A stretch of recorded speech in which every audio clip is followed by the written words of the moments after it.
आऊं ओरियां झल तूं छॾियमि पाण पचार। आऊं ओरियां झल तूं छॾियमि पाण पचार। शिरक साण सुतार घणा घारियमि ॾींहड़ा। को दौर हुयो हित ओज हुई ऐं मोहबत जी का मौज हुई। को दौर हुयो हित ओज हुई ऐं मोहबत जी का मौज हुई। हिते प्यार जा सच्चा किस्सा हा, हिते हीरा मंडी कान लॻी। अॼु मां कुझु वज़ाहत कंदसि पंहिंजे माज़ीअ जी, जेको हिकु ख़ूबसूरत तरीन ॾींहं हुया उन्हनि जी। इहा उन्हनि ॾींहंनि जी ॻाल्हि आहे जॾहिं मां अञा 10वीं क्लास जा इम्तिहान ॾेई पास कया हुया। इहो बि ॿुधाईंदो हलां त मां 10वीं क्लास 2015 ईस्वीअ में पास कयो हो। तंहिंजे कुझु महीननि बाद मूं हिकु सेंटर में दाख़िला वरिती, जिते मां कंप्यूटर जी सिख्या वठणु शुरू कई। ॾींहं गुज़रंदे महीना बि गुज़री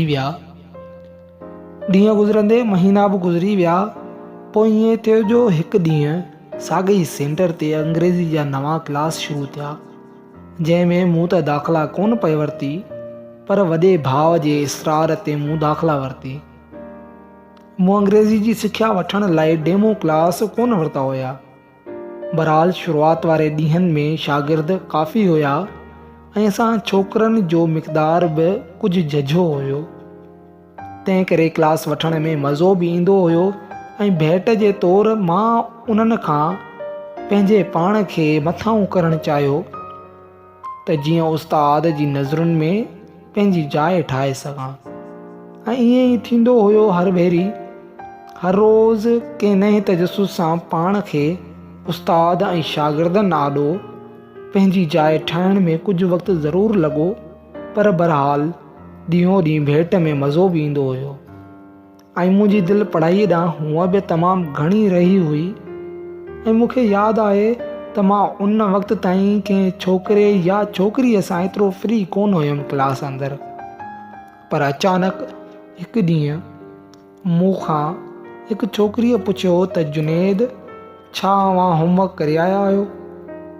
तंहिंखे वरणाईंदे चयमि जी। पोइ उन चयो त छा अव्हां मूंखे ॾींदा त मां करे वठां, छो जो मां अञा घरां न करे सघी आहियां। मूं चयमि जी बिल्कुलु।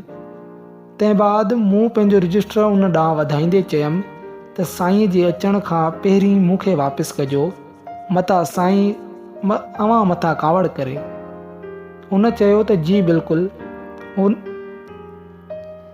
पोइ कमु मुकमल करे हुन मूंखे वापसी ॾींदे महिरबानी चयो। मूं वरणाईंदे चयमि त महिरबानी जी काई ॻाल्हि कोन्हे, पंहिंजी ॻाल्हि आहे। तंहिं तां हुन चयो जी बिल्कुलु, पर वरी बि मूं चयो काई ॻाल्हि कोन्हे। ऐं उहो पहिरियों भेरो हुयो जो मूं संदसि सां ॻाल्हायो हुयो, ऐं शायदि क्लास में ई कंहिं छोकिरीअ सां पहिरियों भेरो। बहरहाल तंहिं बाद उन सां आहिस्ते आहिस्ते ॻाल्हि ॿोल जो सिलसिलो शुरू थियो ऐं मां संदसि सां घणी ड्रेग करण बिना अक्सर ख़ामोश थी वेंदो हुयमि। हिकु ॾींहुं उन मूंखां ॿीहर कापीअ जी आछ कई त मां अॼु कमु न कयो आहे, जे अव्हां ॾियो त महिरबानी थींदी। मां बिना कंहिं झिझक जे पंहिंजी कापी संदसि ॾांहुं वधाई ऐं उन ॾींहुं हुन मुंहिंजी कापीअ ते लिखियो ऐं पुछियो त छा अव्हांखे शाइरी पसंदि आहे? मूं वरणाईंदे चयमि जी बिल्कुलु। मूं इहा ॻाल्हि पंहिंजी कापीअ ते लिखी संदसि ॾांहुं वधाई। उन वक़्तु क्लास में सिर्फ़ु 4 ॼणा मौजूदु हुयासीं।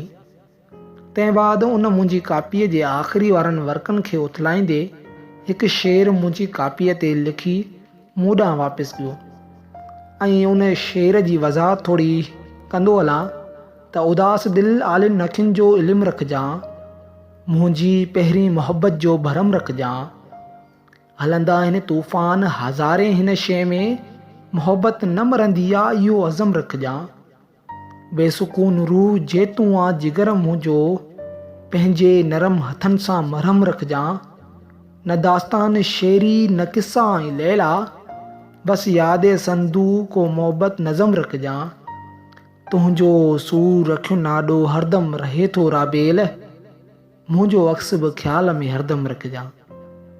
मूं उहो शेर पढ़ियो ऐं इहो शेर मूंखे काफ़ी पसंदि आयो, पर मूंखे तंहिं वक़्तु का ख़बर न हुई त संदसि दिलि में छा आहे। वधीक उहो रब पाक ई ॼाणे। बहरहाल ॾींहं काफ़ी गुज़री चुका हुया, असांजी क्लासुनि खे शुरू थिए ऐं असां हिक ॿिए सां हाणे बिना कंहिं रंड टोक जे ॻाल्हाईंदा हुआसीं। कॾहिं हूअ मुंहिंजी कापी ते शेर लिखे त कॾहिं वरी मां संदसि जी कापीअ ते को शेर लिखी संदसि जे शेर जो जवाबु ॾियां। हिकु ॾींहुं उन मूंखां सवालनि में हिकु सवालु कयो त छा अव्हां कंहिंसां प्यारु कयो आहे? तंहिं ते मूं जवाबु ॾिनो त पहिरियां जी त ख़बर न हुई, शायदि हाणे थी वियो आहे। मुंहिंजो इहो जवाबु ॿुधी शायदि हूअ सम्झी वई त मुंहिंजो इशारो संदसि ॾांहुं आहे। तंहिं ते हूअ बिल्कुलु ख़ामोश थी वई ऐं को बि जवाबु न ॾींदे उन ॾींहुं बिल्कुलु ख़ामोशीअ सां क्लास ख़तमु थियण बाद घर वापसि वरी ऐं ईअं ई मुसलसल 2 खां 3 ॾींहंनि ताईं ख़ामोश रही। तंहिं बाद मूं बि ख़ामोशीअ मां तंग अची पुछियो त मुंहिंजी का ॻाल्हि बुरी लॻी आहे छा, जो अव्हां उन ॾींहं खां को जवाबु ई न ॾिनो? अगरि मुंहिंजे उहो जवाबु मुनासिबु न लॻो त मां माज़रत थो कयां। हुन चयो अहिड़ी ॻाल्हि न आहे। मां सोचियां पई अगरि मां हा कयां त अमी वारनि खे ख़बर पई त मुंहिंजो घर खां निकिरणु बंदि थी वेंदो। मां उन जो इहो जवाबु ॿुधी बिल्कुलु ख़ामोश थी वियुसि, पर संदसि खे सिर्फ़ु हिकिड़ो जुमिलो चयुमि त अव्हांजी इज़त खां मथे मूंखे कुझु न आहे ऐं मां नथो चाहियां त अव्हां मुंहिंजे करे ज़माने सां रिश्तो नातो टोड़ियो। पोइ मां बि ख़ामोशी इख़्तियार करणु बहितर सम्झी ऐं कुझु ॾींहं गुज़रिया त वरी संदसि खे ॼण ईअं महसूसु थियो त मां उन सां कंहिं हद ताईं जुड़ी चुको आहियां। पोइ हुन पंहिंजे मुंहुं मूंसां इहा ॻाल्हि कई त ज़माने सां असांजो छा, तूं मूंखे वणंदो आहीं ऐं मां तोखे। मूं चयुमि अगरि जे अव्हांजी अमड़ खे ख़बर पई त पोइ? चई शोखिया डायलॉग जे अंदाज़ सां, जब प्यार किया तो डरना क्या।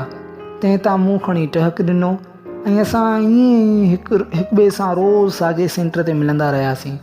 नेठि हिकु ॾींहुं जंहिं ॻाल्हि जो डपु हुयो उहो ई थियो जो असांजे सेंटर जे उस्ताद जंहिंजो सेंटर हुयो उनखे मालूम थियो त उन असां ॿिन्ही खे क्लास अंदरि सॾु करे, जिते संदसि अमड़ बि मौजूदु हुई, उहा माठ हुई ऐं उस्तादु ॻाल्हाईंदो रहियो।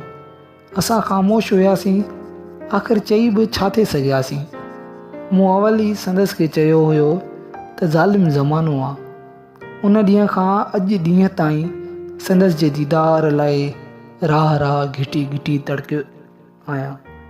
उन ॾींहुं मूंखे अदल सुमरे जो हिकु शेर जंहिं जूं कुझु सिटूं मुंहिंजे ज़हन में पई गूंजियूं। हिन प्यार जी ज़ालिम दुनिया में सभु आदिल थिया, इंसाफ़ न थियो, हिकु प्यार जो ॾोह बि माफ़ न थियो। वयो तोखे मूंखां धार कयो जीअं टारीअ मां को गुल छिनो, पर तोसां जेको रिश्तो आहे सो रिश्तो ईअं न टुटणो आहे। तूं मूंखां धार न थियणी आहे, तूं मुंहिंजी आहे, तूं मुंहिंजी आहे।